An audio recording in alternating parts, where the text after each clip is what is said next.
She was 25 years old and left with nothing.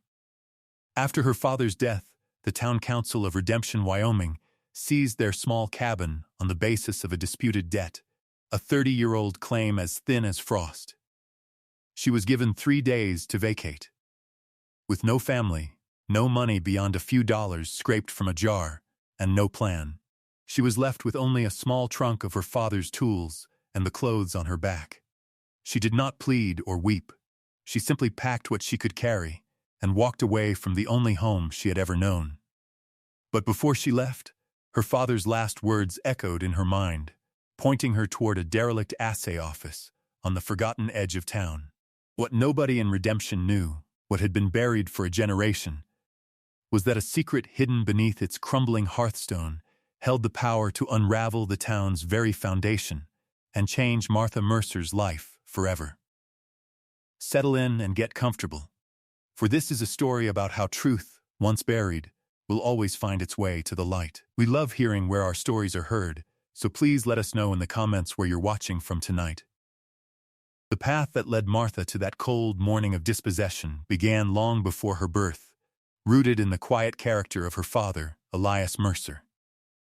Elias was a carpenter, a man who spoke more fluently with a saw and a block plane than he ever did with words. He had come to the Wyoming Territory in the late 1850s, not for gold or land, but for the quiet anonymity of the mountains. He was a widower, his wife having been taken by a fever back east when Martha was just an infant, and he raised his daughter alone with a steady, undemanding tenderness. Their life was contained within the small, 2-room cabin he had built with his own hands at the far end of the valley, just beyond the official town plat. It was a place of simple, profound sufficiency. The walls were stout, the roof was sound, and the scent of pine shavings and wood smoke was the constant perfume of Martha's childhood. Elias taught her everything he knew. He did not distinguish between a son's work and a daughter's. Before she was 10, she could identify the grain of oak versus ash, and she knew the precise, patient rhythm of a crosscut saw. By 15, she could frame a wall, square and true, and her hand was as steady as his on the grip of a drill. Her most prized possession, the object that connected her to him more than any other, was his framing hammer. It was a beautiful tool, perfectly balanced, its octagonal head worn smooth and slightly rounded at the edges from a lifetime of striking nails. The hickory handle, darkened to a rich mahogany from the oil of his hand, was shaped to his grip, a perfect extension of his will. He had taught her how to hold it, not to choke up on the neck, but to hold it at the end of the handle for maximum leverage and force. "Let the tool do the work, Martha," he would say, his voice a low rumble. "Don't fight it. Just guide it." It was a lesson she applied to more than just carpentry. He also taught her to read, not just from the Bible or the almanac, but from the town ledgers he was occasionally hired to help audit. He had a fine, clear hand and an uncommon head for figures. He taught her to see the stories hidden in the columns of numbers, to notice the small inconsistencies and the debts that were carried too long or forgiven too quickly. It was this skill that had first brought the old debt against their own property to his attention. A phantom entry from 1850, the year the town was founded, a supposed lien for survey fees that no one had ever tried to collect. He had called it a clerical error, a ghost on the page, and had thought little more of it. To him, the cabin and the land it stood on were his by the right of his own labor, a truth more solid than any line of ink in a dusty book. This quiet confidence, this belief in the tangible world over the administrative one, was the greatest and most perilous inheritance he left her. The end came not with a shout, but with a quiet knock on the door. It was 3 days after they had buried Elias in the small cemetery overlooking the valley. Martha was standing at the dry sink, washing her father's last teacup, when she saw the 3 men from the town council walking up the path. Judge Hemlock was in the lead, a man whose posture was as rigid and unyielding as the starched collar at his throat. He was flanked by Mr. Gable, the owner of the mercantile, a man whose gaze seemed perpetually fixed on his own shoes, and a younger man named Finch, who served as the council's clerk. Martha dried her hands on her apron and met them on the porch. She did not invite them in. Judge Hemlock did not waste time with condolences. He produced a single folded paper from his coat pocket. "Miss Mercer," he began, his voice flat and administrative, "the council has met regarding the outstanding lien on this property. The debt, with 30 years of interest, has been called due." He unfolded the paper. It was an eviction notice. The original $50 survey fee had, with accumulated charges and penalties, become an impossible sum of nearly $500. Martha stared at the paper, her face calm, though a cold dread was spreading through her chest. She knew the history of the claim. Her father had explained it to her years ago, a baseless charge, likely a mistake, that he had refused to acknowledge. "My father disputed this," she said, her voice even. "He said the claim had no merit." Judge Hemlock gave a slight, dismissive shrug. Elias Mercer was given ample opportunity to settle the matter. He chose not to. "The council's decision is final. The property reverts to the town's ownership in lieu of payment." Mr. Gable cleared his throat, his eyes still on the porch boards. "We're sorry for your loss, Martha, truly, but the law is the law." The hypocrisy of his words was a physical thing, thick and suffocating in the cold morning air. Martha looked from his downturned face to Hemlock's impassive one. She saw no room for appeal, no flicker of mercy. They had waited until her father was gone, until she was alone and vulnerable, to make their move. There was a cruelty in the timing that went beyond mere bureaucracy. She did not argue. She did not beg. To do so would have been to grant them a power over her that she refused to yield. It would have dishonored the quiet dignity her father had lived by. She simply folded the paper and held it in her hand. "I understand," she said. The men seemed almost disappointed by her lack of protest. They had come prepared for tears or hysterics, and her composure left them with nothing to do. After a moment of awkward silence, they turned and walked away.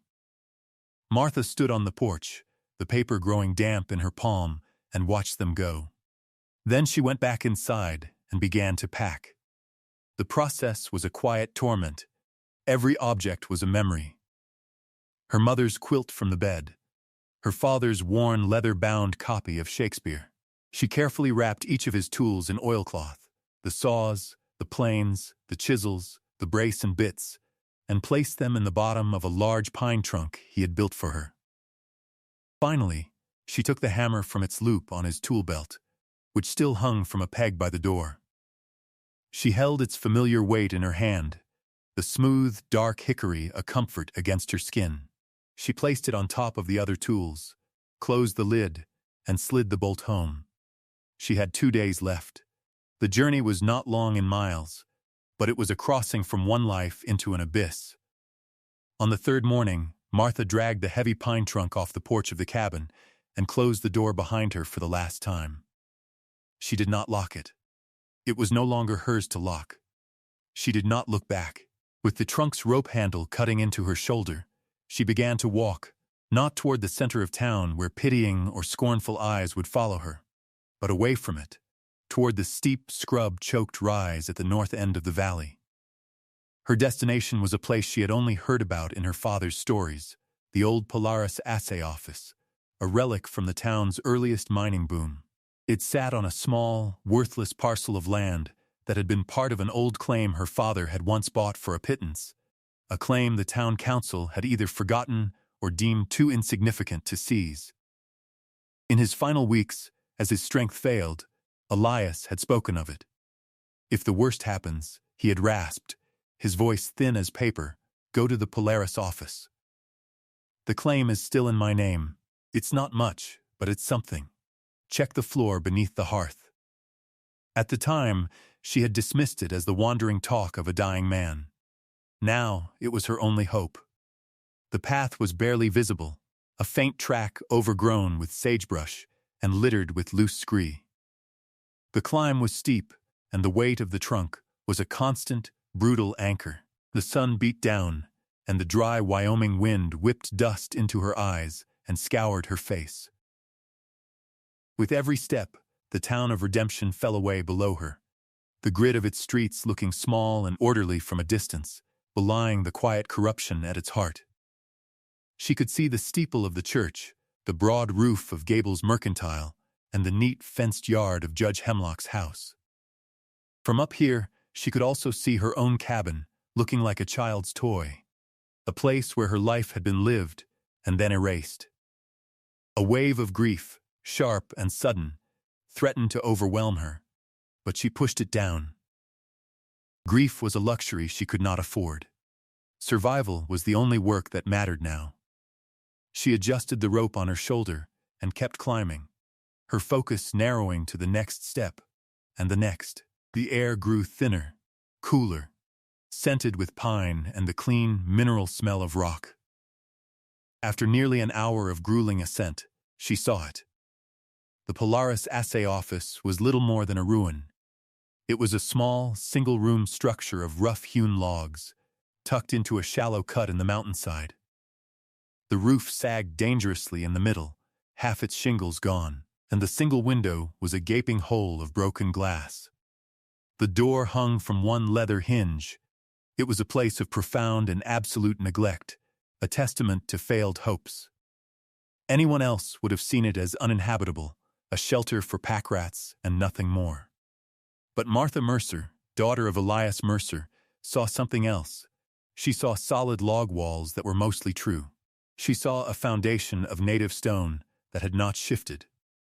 She saw a structure, broken but not defeated. She saw work to be done. Dropping the trunk with a gasp of relief, she walked slowly toward the derelict building. It was the first piece of property that was truly, if tenuously, hers. It was a ruin, but it was a beginning. Martha pushed open the groaning door and stepped inside. A thick blanket of dust coated every surface, stirred into dancing motes by the light pouring through the broken window and the gaps in the roof. The air was heavy with the smell of decay, of damp earth and the dry, papery nests of long-gone rodents. In the center of the room stood a heavy oak table, its surface warped and split.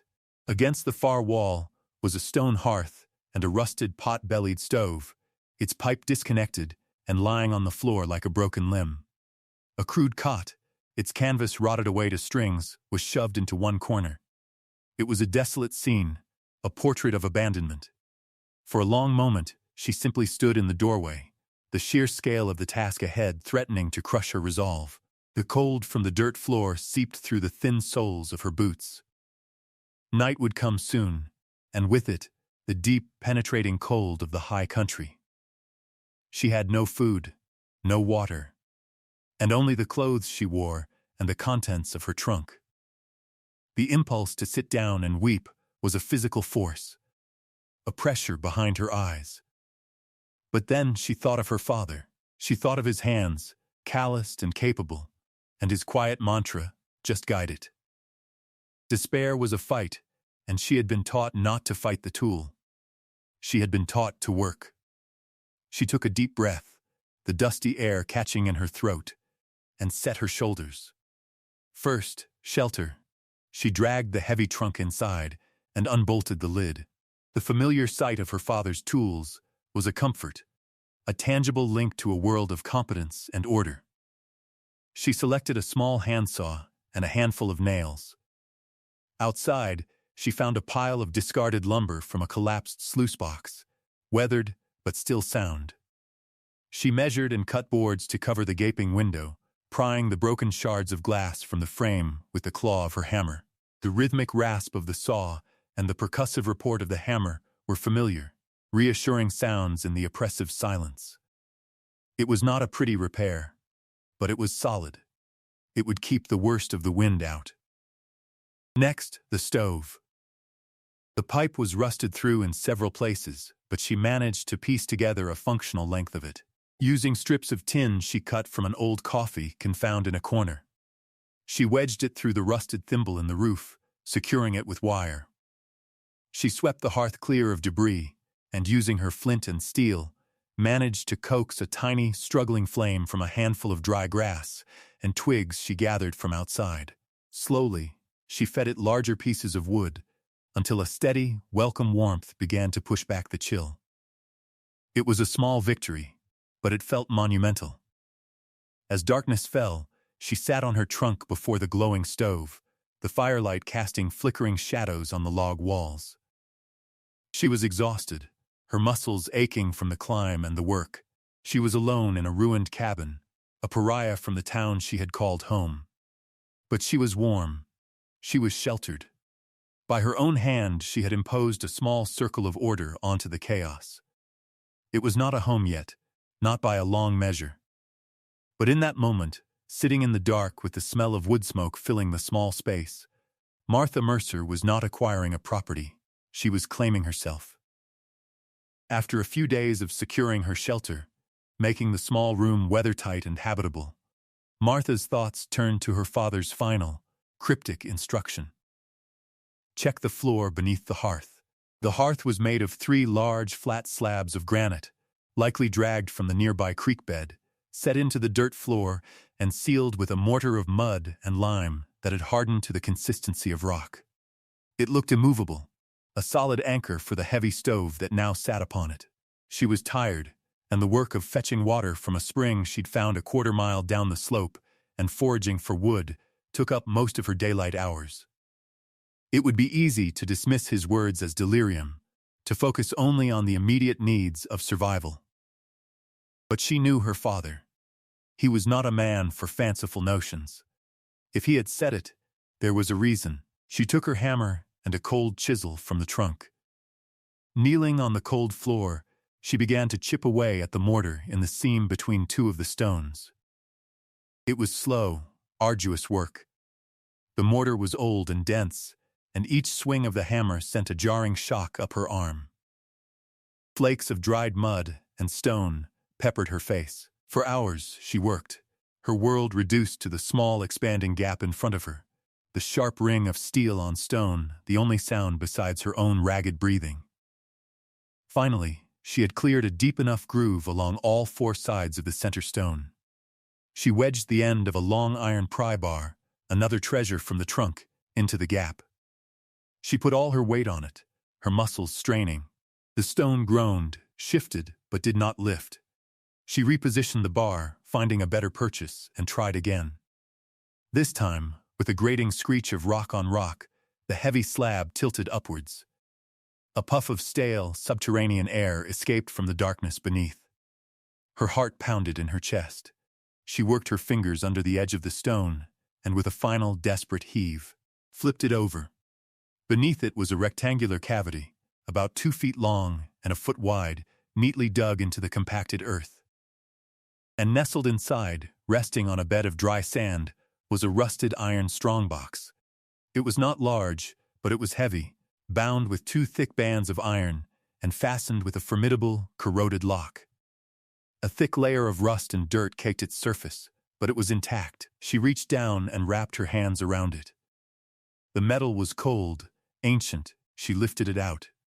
It was heavier than she expected, a solid, dense weight that spoke of something more than empty space. She sat back on her heels, her hands resting on the cold iron, and stared at it. 100 questions flooded her mind. What was inside? Why had her father known about it? Was this his secret, or someone else's? The lock was a solid mass of rust. There was no key, and even if there were, it would be useless. She knew with a certainty that settled deep in her bones that she could not open it alone. And she knew there was only one person in Redemption with the skill and the strength to break it open. Caleb Kane, the town's blacksmith, a man as quiet and guarded as her own father had been. A man who, she had heard whispered, had once been a deputy, but had turned in his badge for reasons no one ever spoke of aloud. The next morning, Martha wrapped the heavy strongbox in a burlap sack and carried it down the mountain. The journey was easier this time, downhill, but the weight of the box was awkward and punishing. As she entered the town's main street, she felt the stares of the few people who were out. They saw the dispossessed Mercer girl, returning like a ghost. She ignored them, her gaze fixed on the dark, open doors of the smithy at the far end of town, from which the rhythmic clang of a hammer on an anvil rang out. She found Caleb Kane bent over his forge, his face illuminated by the orange glow of the coals. He was a man in his early 30s, broad-shouldered and lean, his powerful arms slick with sweat. He looked up as her shadow fell across the threshold, his hammer falling silent. His eyes, a startlingly clear blue in his soot-smudged face, were wary. "Miss Mercer," he said, his voice a low baritone. He did not ask what had become of her. He did not offer sympathy. He simply waited. "Mr. Kane," she replied, her own voice steady. "I need your help." She placed the sack on the packed earth floor and unwrapped the strongbox. Caleb stared at it, his expression unreadable. He walked over and crouched down, running a hand over the rusted surface. He tapped the lock with a knuckle. "That's old," he said. "Where did you find it?" "Hidden in the old Polaris office." A flicker of something, interest perhaps, or recognition, crossed his face. "I need it opened," she said. "I'll pay you for your time." He stood up, wiping his hands on a leather apron. He looked from the box to her face, his gaze searching. Caleb Kane had been a deputy long enough to learn that trouble often came in quiet packages. He had left that life behind after a dispute with Judge Hemlock over a questionable arrest, choosing the solitary honesty of the forge over the compromised justice of the council. "This could be trouble," he said, not as a warning, but as a statement of fact. "The trouble is already here," Martha answered. Her quiet certainty seemed to decide it for him. "All right," he said with a nod. "Let's see what's inside." He took the box to his anvil. It was too risky to simply smash the lock, the contents could be damaged. Instead, he worked with a patient, surgical precision. He used a small, sharp chisel and a light hammer, tapping at the rusted hinge pins. After an hour of careful work, the pins gave way. He set down his tools and pried the heavy lid open. Inside, nestled on a bed of what looked like dried wool, were 3 objects. The first was a stack of banknotes, wrapped in oilcloth. They were old, issued by a Denver bank in the 1850s, but the paper was still crisp. The second was a small, tarnished silver locket on a delicate chain. And the third was a letter, a single sheet of paper, folded and sealed with wax. Martha reached in with a trembling hand and picked up the letter. The wax seal crumbled at her touch. She unfolded the paper. The handwriting was neat, precise. She began to read aloud, her voice filling the quiet space of the smithy. "To whoever finds this, my name is Silas Kane. If you are reading this, I am likely dead. It is October of 1850. 30 years ago. 30 years, I was a fool. I rode with a gang, and we took a stagecoach carrying the payroll for the Union Pacific Survey. A fortune. My partners were men I trusted. After the robbery, they turned on me. They shot me and left me for dead, but I survived long enough to hide my share here, in this office where I once worked as an assayer. They took the rest and used it to build themselves a town. They called it redemption. They became its founding fathers, its righteous judges and its wealthy merchants. The man who shot me was named Alistair Hemlock. His partners were Josiah Gable and Thomas Finch. They pinned the crime on a local prospector, a good man who was hanged for a crime he did not commit. This money is all I have left of a life I threw away. The locket belongs to a woman I will never see again. Use the money. Do with it what you will. But know the truth. The pillars of redemption are built on stolen gold and a dead man's blood." Martha's voice faltered at the end. She looked up at Caleb. He was staring at the letter, his face pale beneath the soot. Hemlock, Gable, Finch, the fathers of the town's current leaders. The names from the eviction notice. The ghost on the page of her father's ledger was not a clerical error. It was the beginning of a 30-year-old lie. "My father," she whispered. "They took our home because they were afraid of what he might find. Caleb looked from the letter to the banknotes to Martha's face. The wariness in his eyes was replaced by a slow burning anger. "We need proof," he said, his voice low and tight. "More than just this. We need to connect the dots." That night, while Martha used 2 of the old banknotes to buy lumber, nails, and a pane of glass from a stunned and suddenly deferential Mr. Gable, Caleb Kane lit a lantern in the town clerk's office, a key he had never returned letting him in. He began to search the oldest ledgers, looking for a name, Silas Kane. And as Martha began the true rebuilding of her home, Caleb began the careful dismantling of a town's history. The assay office began to transform under Martha's hands. The work was a balm, a physical manifestation of her will against the forces that had tried to erase her.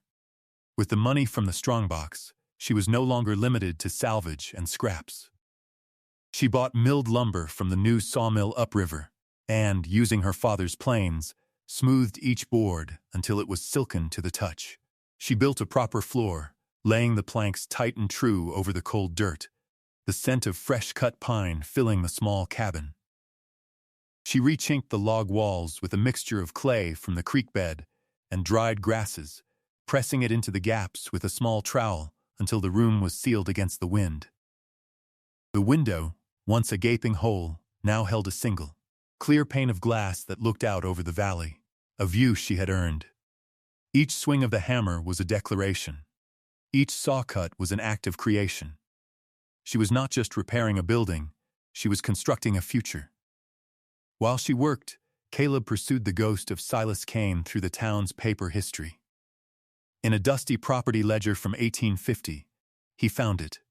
A land transfer, the original deed for the land on which Judge Hemlock's house now stood, sold for a nominal fee from Alistair Hemlock to the town council he himself chaired. The date of the sale was 1 week after the stagecoach robbery. In the cemetery records, he found the grave of the hanged prospector, a man named Isaac Bell, buried in an unmarked plot in the Potter's Field. And in the archives of the old territorial newspaper, he found a brief article about the robbery, mentioning that the stolen payroll consisted of new banknotes from the First Bank of Denver, with a list of their serial numbers. The community, which had first cast Martha out, began to shift around her, not in a single wave, but one person at a time. The change started with small, quiet gestures. Elspeth, an elderly widow whose husband had lost his farm in a legal dispute with Judge Hemlock's father years ago, appeared at Martha's door one evening. She carried a heavy, patchwork quilt. "A house needs warmth," she said, her voice raspy with age, and refused to stay for thanks. Mr. Gable, the merchant, whose father had been named in Silas's letter, seemed haunted. When Martha came to buy flour and coffee, he would not meet her eye, but he gave her a generous measure and added a small sack of sugar at no charge. He was a man trapped between his inheritance and his conscience. Caleb became a steady presence. He would come up the path in the evenings, after the forge had cooled, sometimes with a piece of news from his research, sometimes just to share a cup of coffee and sit in the quiet warmth of her cabin. He repaired the broken iron latch on her door, his work strong and elegant. He never spoke of the future or of feelings, but his presence was a constant, unspoken reassurance. She was no longer alone. The final piece fell into place with the arrival of Judge Morrison, a traveling territorial judge, a man whose authority superseded the local council. Caleb, hearing of his impending visit, had sent a letter ahead. Judge Morrison, a stern, sober man with a reputation for integrity, agreed to meet them not in the town hall, but in Martha's newly finished cabin. On a cold November afternoon, Martha and Caleb laid out their evidence on the smooth oak table she had built: Silas Kane's letter, the old banknotes, and Caleb's meticulous research from the town records. Judge Morrison examined each piece in silence. He held one of the banknotes up to the light, comparing its serial number to the list from the old newspaper article Caleb had found. He read the letter from Silas Kane twice. Finally, he looked up, his gaze resting on Martha. "This town was built on a crime," he said, his voice heavy. "And it seems the sons have been protecting the sins of the fathers." The next day, Judge Hemlock was removed from his position, his authority stripped by the territorial court. The fabricated debt against Elias Mercer's name was officially expunged, and the deed to her family cabin was returned to Martha. She held the paper in her hand, the proof of her vindication. But when she looked from the deed to the small, solid cabin she had rebuilt with her own hands, she knew she was already home. Winter settled over the high valley, blanketing the mountains in a deep and profound silence. The world was reduced to white snow, dark pines, and the gray curl of smoke rising from the chimney of the Polaris assay office. Inside, a fire crackled in the pot-bellied stove, its warmth filling the single, immaculate room. The scent of coffee and bacon from breakfast still lingered in the air. Martha sat at the table she had built, running her hand over the smooth, planed surface of the wood. Her home was small, but it was entirely hers, every board and nail a testament to her own labor and resilience. It was more than a shelter, it was a sanctuary. The room was a map of her journey. On a shelf near the stove sat her father's copy of Shakespeare, next to a jar of Elspeth's preserved peaches. The window, which had once been a dark, gaping hole, now framed a stunning view of the snow-covered valley, the glass clear and bright. On the wall hung the deed to her father's cabin, a document she had chosen to keep not as a claim to be acted upon, but as a final, quiet vindication of his name. She had offered the cabin to a young family new to the territory, asking only that they care for it, a gesture that had cemented her place in the shifting moral landscape of the town. Her gaze went to the narrow mantelpiece she had installed above the hearth. On it, in the place of honor, sat her father's framing hammer, its dark hickory handle glowing in the firelight. Next to it rested the small silver locket from Silas Kane's strongbox. Two objects, left by two very different men, both of whom had, in their own way, provided for a future they would never see. She picked up the locket, its silver now polished to a soft gleam. She opened the delicate clasp. Inside was the tiny, faded portrait of a young woman with serious eyes and a hint of a smile. Silas Kane's lost love. A woman who never knew what became of him, who never knew that his last thoughts were of her. Martha felt a strange kinship with this unknown woman, a shared connection across time to a story of loss and hidden truths. She thought of her own father, whose quiet love and foresight had been a lantern in her darkest hour. She thought of Silas, the outlaw, whose 30-year-old confession had armed her with the one thing more powerful than the council's money and influence: the truth. A soft knock came at the door. It was Caleb. He carried a small sack of potatoes and a bundle of newspapers the stage had just brought in. He stomped the snow from his boots and entered, bringing a gust of cold, clean air with him. He didn't remark on the warmth or the comfort of the room. He had become a part of it. Their conversations were like that, practical and unadorned, their comfort with each other built on shared work and quiet understanding, a foundation far stronger than words. "Snow's getting deep," he said, setting the sack on the floor.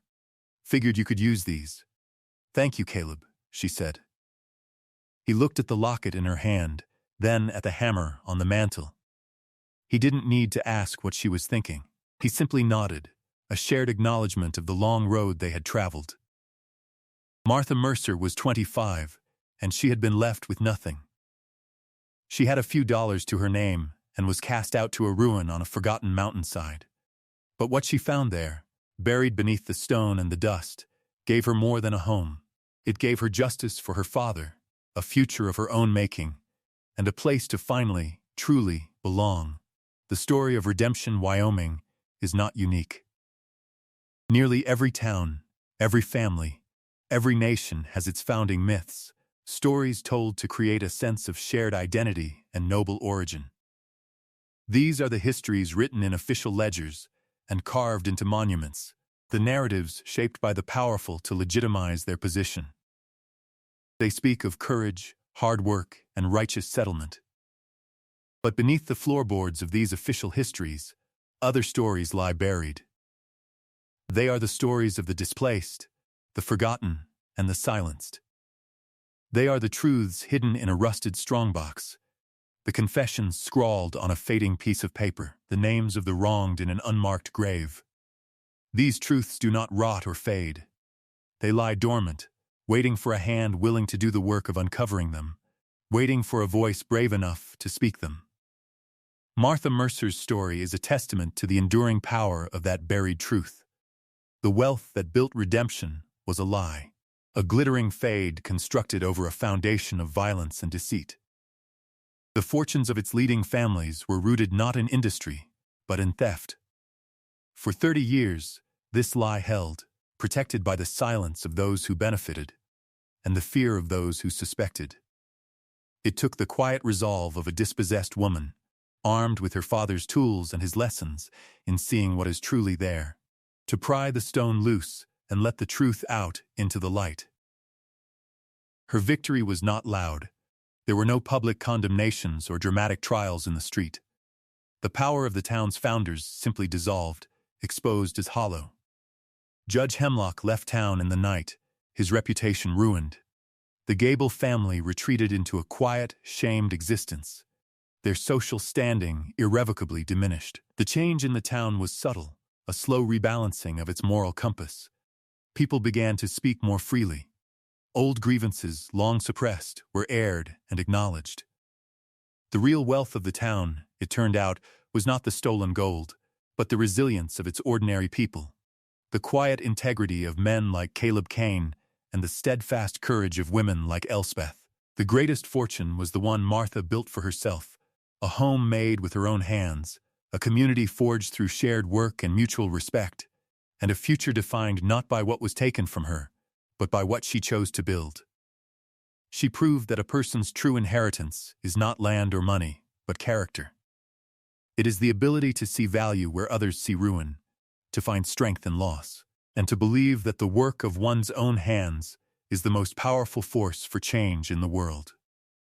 Her father had taught her to let the tool do the work, and she had. The tool was the truth, and with it, she had rebuilt her world. Thank you for joining us for this story. If you were moved by Martha's journey, we invite you to subscribe and share this story with others who appreciate tales of resilience and quiet strength. And now we leave you with a question. What is the most valuable thing you've ever built or repaired with your own two hands?